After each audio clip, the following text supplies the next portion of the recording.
Hi readers, welcome back to my channel. Lila Wanders and Reads, and Lee here. And, I said and twice, whatever. We're going to do yet another mystery bag, mystery book haul. Because this was actually a celebratory book haul. This bag right here, what we're going to unpack. And I got home, I put the bag down, I got distracted by life, and I haven't unpacked it, haven't added it into my app, and I don't even remember most of what I've got. So, let's begin, shall we?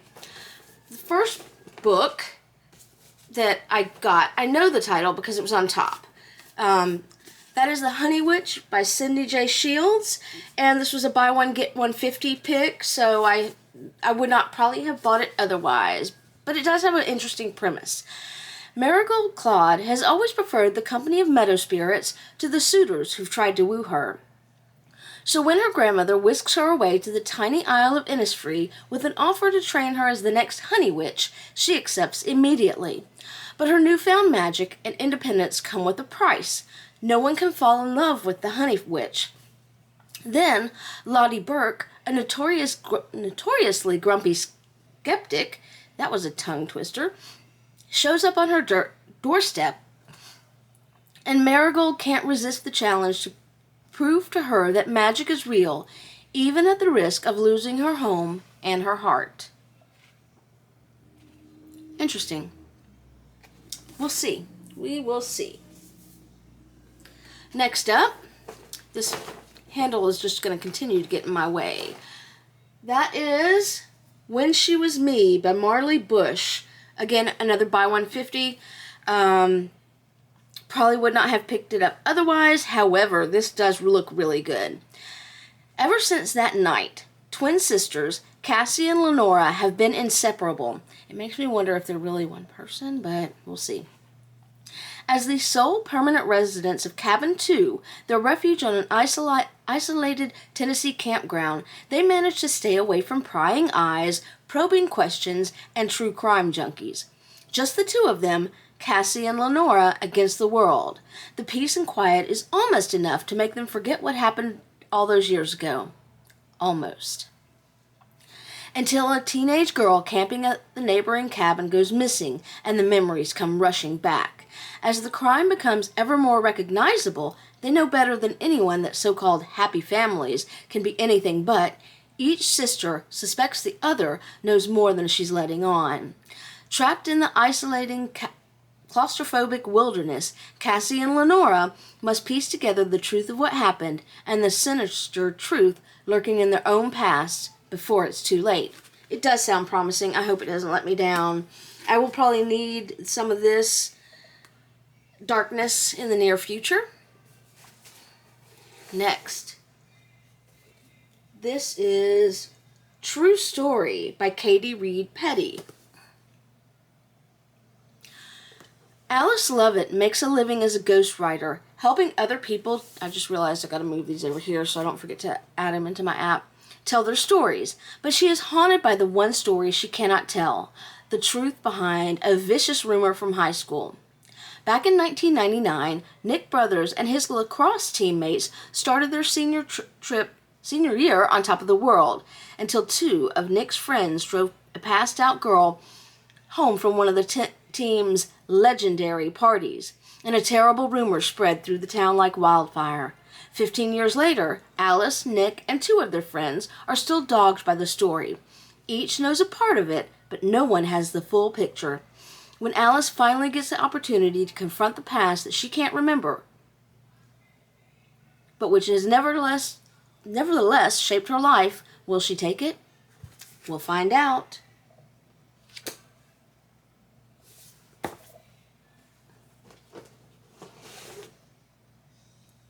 Next up, The Watchers, by A.M. Shine. This is now a major motion picture by M. Night Shyamalan. I never know how to pronounce his name. I apologize. The forest isn't charted on any map. Dark on the brightest day, knotted branches hide its ancient secrets from the sun. This is no place to linger, especially after dark. Mina is taking the country roads to Connemara, an ever-narrowing maze across frost-packed moor and bog. As the light fades on a leafless December day, her car stutters and the engine dies. Outside, from an unexpected tree line, a scream. No, worse, an otherworldly shriek. Mina knows better than to get out of the car, but of course she will. I don't remember if I've seen this movie, so that's good. I look forward to reading this. I was looking for horror and suspense during this trip, apparently. So let's see what else we've got. Yes, I was in the horror section. This is Violet by Scott Thomas. Never heard of this. Really looks intriguing, though. But it also is going to require some glasses. For many children, the summer of 1988 was filled with sunshine and laughter. I think also on this, I was looking for some 1980s settings. But for 10-year-old Chris Barlow, it was her chance to say goodbye to her dying mother. 3 decades later, loss returns, her husband killed in a car accident. And so, Chris goes home to the one place where she first knew pain, to that summer house overlooking the crystal waters of Lost Lake. It's there that Chris and her 8-year-old daughter will make their stand against grief, but its shadow has fallen over the quiet lake town of Payson, Kansas. Beneath its surface, an evil has grown, and inside that home where Chris Barlow last saw her mother, an old friend awaits her return. I imagine that is Violet. I've not read any of Scott Thomas's work before, so I do look forward to checking that out. Not sure when. It will be when I need a little darkness in my life. Oh Lord, I got several more. I went a little wild to the tune of $151 on this trip.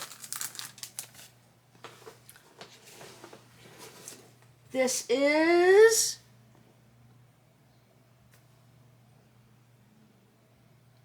I think I saw this and almost picked this up yesterday, and I was like, I better not, because sure as shit, I hadn't logged it into my app. This is Christina Henry's The House That Horror Built. I've read at least one thing by her. This was also a buy one, get one 50. I love the premise on this. I've got several other of her books that I just have not taken the time to check out yet. Harry Adams has always loved horror movies, so it's not a total coincidence that she took a job cleaning house for movie director Javier Castillo. His forbidding gray-stone Chicago mansion, Bright Horses, is filled from top to bottom with terrifying props and costumes, as well as glittering awards from his career-making films that thrilled audiences, until family tragedy and scandal forced him to vanish from the industry. Javier values discretion, and Harry tries to clean the house immaculately, keep her head down, and keep her job safe. She needs the money to support her son. But then she starts hearing noises from behind a locked door. Noises that sound remarkably like a human voice calling for help, even though Javier lives alone and never has visitors. Harry knows that not asking questions is a vital part of working for Javier, but she soon finds that the sinister house may be home to secrets she can't ignore. Have you read this? Clay McLeod Chapman says, Henry has me questioning every creak, every warping floorboard, every stray sound around my house, and now I can't sleep at night. Interesting. So, do I have more horror? I've got 2 relatively big books.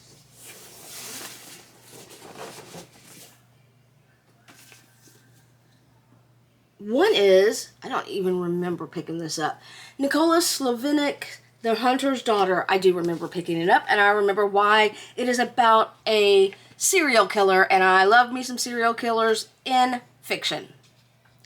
Anna Correa escaped her father's darkness long ago. When she was a girl, her childhood memories were sealed away from her conscious mind by a controversial hypnosis treatment. She's now a decorated sheriff's lieutenant serving a rural county, conducting an ordinary life far from her father's shadow. Is it? When Anna kills a man in the line of duty, her suppressed memories return. She dreams of her beloved father, his hands red with blood, surrounded by flower-decked corpses he had sacrificed to the god of the forest. To Anna's horror, a serial killer emerges who is copying her father and who knows who she really is. Is her father still alive, or is this the work of another? Will the killer expose her, destroying everything she has built for herself? Does she want him to? But as she haunts the forest, using her father's tricks to hunt the killer, will she find what she needs most, or lose herself in the gathering darkness? I do look forward to this one now that I remember what it's about. Okay. Last book. Yes, this is The Mercenary, A Story of Brotherhood and Terror in the Afghanistan War by Jeffrey E. Stern. This is a novel, I believe, and I am just now being able to read about Afghanistan. He's a journalist, the author is, but he's also an author, so let's see what it's about. In the early days of the Afghanistan War, Jeff Stern was scouring the streets of Kabul for a big story. He was accompanied, maybe it's not a novel, by a driver, Imal, who had ambitions of his own to get rich off the sudden infusion of foreign attention and cash. In this gripping adventure story, Stern writes of how he and Imal navigated an environment full of guns and danger and opportunity, and how they forged a deep bond. Then Stern got a call that changed everything. He discovered that Imal had become an arms dealer. Imal was ultimately forced to flee the country to protect his family from an increasingly dangerous group of warlords, traffickers, and terrorists. Tragic and powerful and layered, The Mercenary is more than a wartime drama. It's a Rashomon-like story about how politics and violence warp our humanity and keep the most important truths hidden. Okay. At the beginning, the author answers the question. A note on trauma, memory, and misunderstanding. I'll just read the first paragraph, maybe second. This is a work of nonfiction, but it is not a work of investigative reporting. I've hired a fact checker to help corroborate facts with sources, find errors, help me correct them, and, where the book deals in the experience of imperfect witnesses, help me faithfully represent perceptions.